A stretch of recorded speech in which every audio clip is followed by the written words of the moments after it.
लेकिन आज मैं इस वीडियो के माध्यम से अपने बच्चों को ये बताना चाहता हूँ कि भर्ती के बाद आप लोगों के साथ क्या क्या चीज़ों का ध्यान रखना है, क्या क्या स्टेप आपकी लाइफ में आएंगे जिसको आप बहुत ही बारीकी से ध्यान रखेंगे तो आपका फ्यूचर बहुत ही ब्राइट होगा। अगर आप उन गलतियों को करेंगे तो बहुत दिक्कत परेशानी हो जाएगा। ये जय और शिवम है जो अभी हमारे एकेडमी से भर्ती हुई, तो इन्हीं के भी हाथ पे मैं इनको मैं पहले बता चुका हूँ, लेकिन मैं दोबारा आप लोगों के लिए बता रहा हूँ कि आप लोग अगर सिलेक्ट होते हैं तो किन किन चीज़ों का ध्यान रखना है ताकि आपको आगे दिक्कत परेशानी ना हो। तो मैं बता देता हूँ कि सबसे पहले अभी जो बच्चे भर्ती हुए हैं, कितने तारीख को बुलाया बेटा आपको? कल, मतलब कि आप लोगों को डॉक्यूमेंट्स के लिए बुलाया है। तो डॉक्यूमेंट्स में जिन बच्चों को बुलाया गया है उन बच्चों को वहाँ पे ये बताया जाएगा कि भाई मुझे ये कुछ 6 या 7 पेजेस का आपको डॉक्यूमेंट सबमिट करवाने के लिए, साइन करवाने के लिए दिया जाएगा, जिसके अंदर से एक आपका एसएचओ का साइन का होगा, जो एसएचओ होगा, उसके बाद एक एसडीएम का होगा, उसके बाद निगम पार्षद का होगा, उसके बाद आपका एक रजिस्टर्ड अधिकारी का साइन होगा, और जो भी डॉक्यूमेंट्स हो गए वो अटेस्ट करवा करके आपको अपने वहाँ पे सबमिट करना पड़ेगा। सबमिट करते ही आपको एक डेट दे दिया जाएगा कि भाई आपका एक रीमेडिकल है। रीमेडिकल में आपको टेम्परेरी चेक किया जाएगा कि आपने जो इस बीच में 6 से 10 दिन या 15 दिन या 1 महीने का जो गैप हुआ है उसमें कोई टूट फूट ना हुआ हो आपके शरीर में, या किसी भी तरीके का कोई दिक्कत परेशानी आपके शरीर में नहीं होना चाहिए। उसके बाद जैसे रीमेडिकल होगा उसके नेक्स्ट 1 डे या 2 डे या फिर उसी दिन भी आपको क्या करेंगे, डिस्पैच आउट कर देंगे। डिस्पैच आउट होते आप समझ लेना कि आपका एक मूवमेंट ऑर्डर बनेगा, 15 से 20 बच्चों का आपका मूवमेंट ऑर्डर बना, और आप वहां से ट्रेन में बैठ करके एक साथ कहां चले गए, जिस सेंटर में आपको भेजा जा रहा है। कोई हैदराबाद जा रहा है, कोई नासिक जा रहा है, कोई सिग्नल गोवा जा रहा है, कहीं पे भी जहां जहां पे आपको, या फिर कोई पैरा में जा रहा है तो वो आगरा चला जाएगा।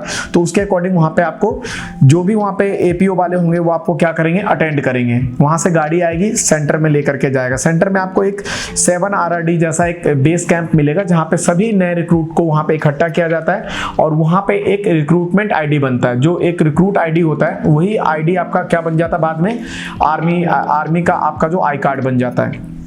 तो मैं सभी बच्चों से एक ध्यान देने वाली बात बोलूंगा कि जब आप 7 RRD में जाते हैं तो वहां से आपके सारी एक्टिविटी बहुत इंपॉर्टेंट शुरू हो जाता है कि आप अपना एक जो आर्मी नंबर होता है वो आपका एक कच्चा होता है जो व्हाइट कलर का बनता है, तो वो बहुत इंपॉर्टेंट होता है।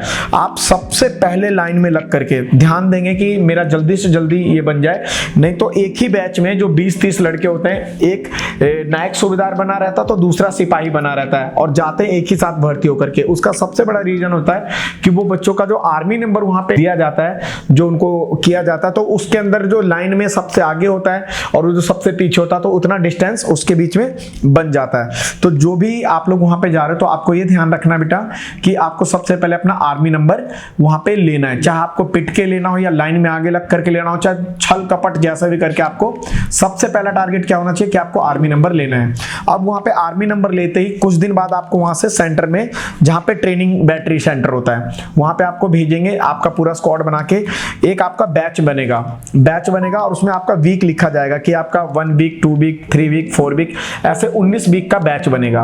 बेसिक कंप्लीट ट्रेनिंग के लिए 19 वीक का ट्रेनिंग आपका वहां पे चलेगा। तो एक चीज और ध्यान देना है कि आपको तीसरे से चौथे वीक के अंदर आपका एक ट्रेड टेस्ट होगा, जिसके वजह से आप अभी यहां से क्या भर्ती होकर जा रहे हो, जीडी, लेकिन वहां पे आपको एक बेसिकली ट्रेड मिलेगा। जैसे यहाँ पे ट्रेड्समैन होते हैं तो यहाँ पे इनका ट्रेड्स ऑलरेडी क्या होता है, डिफाइंड किया जाता है कि आप कुक हो, आप बार्बर हो, आप धोबी हो, मसालची हो, जिस तरीके से। लेकिन आप जीडी हो, आपका कोई ट्रेड अभी तक नहीं दिया गया। तो 3 से चौथा वीक जब आपका ट्रेनिंग चल रहा होगा उस बीच में आपको एक टेस्ट के लिए बुलाया जाएगा। उस टेस्ट में आप जो भी लिख रहे होंगे, पढ़ रहे होंगे, वो आपका राइटिंग, आपका जो माइंड है, आपका जो इंटरेस्ट है कि आप किस चीज में ज्यादा इंटरेस्ट ले रहे हो, वो सारे चीज आपको विकल्प दिए होंगे। तो जिसका ज्यादा मार्किंग जिसमें आ जाएगा उस बंदे को उसका ट्रेड दे दिया जाएगा कि अगर जैसे कि आपका ड्राइविंग के बारे में ज्यादा क्वेश्चन आंसर का आंसर दे दिया तो आप किस में चले गए, ड्राइवर में। आपका ऑपरेटिंग में आपका बहुत अच्छा सिस्टम है तो आपको ओपीआर से ट्रेड मिल जाएगा। अगर आपका राइटिंग अच्छा है, आपका जो नक्शा है बनाने में, या फिर आप नक्शे से जुड़े आपने ज्यादा सवाल जवाब का आंसर दे दिया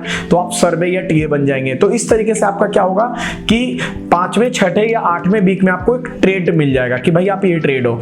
आपको फिर जब बेसिक ट्रेनिंग सबके साथ खत्म होगा उसके बाद आपको 28 दिन का क्या मिलेगा, रिक्रूटमेंट छुट्टी मिलेगी। और फिर जब जब आप रिक्रूटमेंट काट के यहाँ से जाओगे तो फिर आपको एडवांस ट्रेनिंग करना पड़ेगा। वो किस चीज का करना पड़ेगा? आपको अपना ट्रेड का, जो आपको ट्रेड मिला कि आपको ड्राइवर मिला तो आपको ड्राइवर बैटरी में भेज दिया जाएगा, आपको ऑपरेटर भेजा तो ऑपरेटर वाले में भेज दिया जाएगा, आपको सर्वे टीए मिला तो आपको सर्वे टीए में भेज दिया जाएगा। तो ये स्टार्टिंग से लेकर के एंडिंग तक जैसे आपका एडवांस और बेसिक दोनों खत्म हो जाएगा, आपका एक कसम परेड होगा जिसका एक वेरिफिकेशन होगा, जिसके लिए मैं आप लोगों के लिए 24 आवर्स यहाँ पे प्रेजेंट हूँ। कोई भी दिक्कत होता है तो मैं आपको सपोर्ट करूंगा। तो ये कसम परेड का वेरिफिकेशन होते ही फिर आपका एक कसम परेड होगा जिसके अंदर आप प्रॉपर तरीके से एक देश के क्या बन जाओगे? सोल्जर बन जाओगे। इस बीच में कसम परेड से पहले के बीच में पूरी जिम्मेवारी आपके मम्मी पापा और आपके होगा। इसमें किसी भी तरीके से अगर कोई कैजुअलिटी या किसी भी तरीके से कोई नुकसान या दिक्कत परेशानी आपको फिजिकली आपके शरीर के अंदर हो जाता है तो आपसे no claim certificate already NOC लिखवा रखा है तो वो उसके अंदर होगा। अगर आपका वहां के वजह से अगर कुछ ऐसी कैजुअलिटी हो जाती है तो कुछ परसेंटेज आपको मेडिकल अनफिट करके कुछ दे दिया जाएगा। अदरवाइज आपका जब तक कसम परेड नहीं होता तब के बीच में अगर आप कुछ भी ऐसी एक्टिविटी होती है तो जिम्मेवारी कौन होगा? आप होगा। तो आप लोगों को अपने शरीर का, आपको अपने हर चीज का ध्यान रखना है कि ऐसे गलत संगत में नहीं पड़ना है। क्लियर है?